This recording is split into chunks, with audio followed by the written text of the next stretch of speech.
যেই দিন আমার বিয়ে হয় সেদিন রাতেই আমি আমার স্বামীকে বলি আমি একটা ছেলেকে ভালোবাসি। কথাটা আমার মুখ থেকে শোনার সাথে সাথেই সে যেন থ হয়ে আমার দিকে তাকিয়ে থাকে আর সে চুপচাপ অনেকক্ষণ বসে থাকে। তারপর আমার স্বামী আমার দিকে অনেকক্ষণ তাকিয়ে থাকার পরও একটি বারের জন্য জিজ্ঞাসা করলো না তাহলে তুমি কেন আমাকে বিয়ে করছো। এর অনেকক্ষণ পর আমি ওনাকে বললাম আমি কিন্তু এখন ঘুমাবো, আর আমার ঘুমের ভিতরে আপনি কিন্তু মোটেও আমাকে টাচ করার চেষ্টা করবেন না। আমার মুখের এমন কথা শোনার পরপরই উনি এসে আমার সামনে দাঁড়ালেন, চোখগুলো যেন রাগে টলমল করছে। তারপর উনি আমাকে বললেন আপনি আমাকে এতক্ষণ কি মনে করছেন, আমি কি মাতাল? আমাকে টাচ করবেন না মানে কি? আমি কি কোনো হিংস্র পশু যে রাতের অন্ধকারে আপনার উপর আমি ঝাঁপিয়ে পড়ব?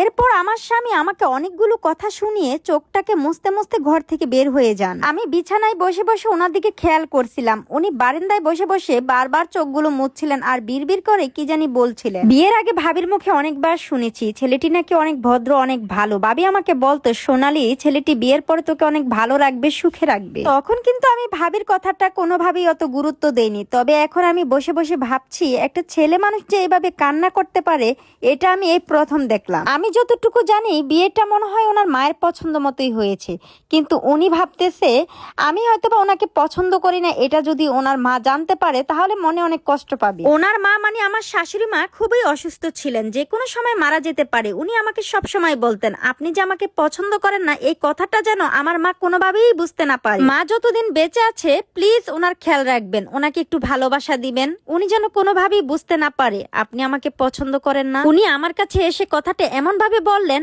আমি যেন খুব মলিন হয়ে গেলাম আর কান্না এসে গেল আমার দু চোখে।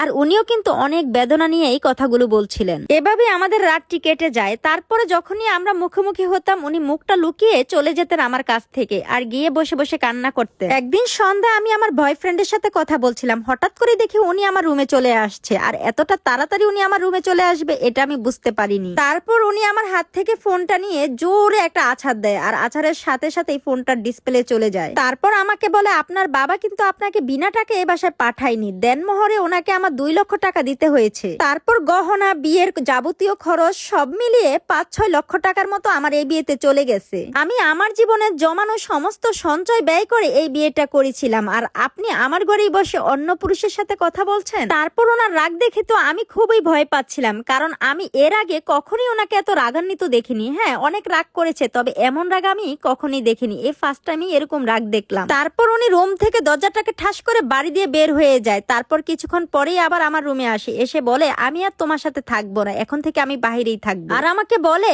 আজকে থেকে আপনি এই ঘরেই থাকবেন, এখানে থেকে আপনি আপনার বয়ফ্রেন্ডের সাথে যা খুশি তা করবেন, তার সাথে কথা বলবেন, তবে একটা কথা আমার মা যেন এগুলো কোনোভাবেই না জানতে পারে। উনি চলে যাওয়ার পর আমি স্তব্ধ হয়ে অনেকক্ষণ বসে থাকি। ঘন্টার পর ঘন্টা চলে যাচ্ছে, আমি যেন কিছুই বুঝতেছি না। বুকের মধ্যে চাপা কষ্ট জমে আছে। একটা সময় ভাবলাম উনি তো আমার সাথে কখনোই খারাপ ব্যবহার করেনি, তাহলে আমি কেন তার সাথে এমনটা করি।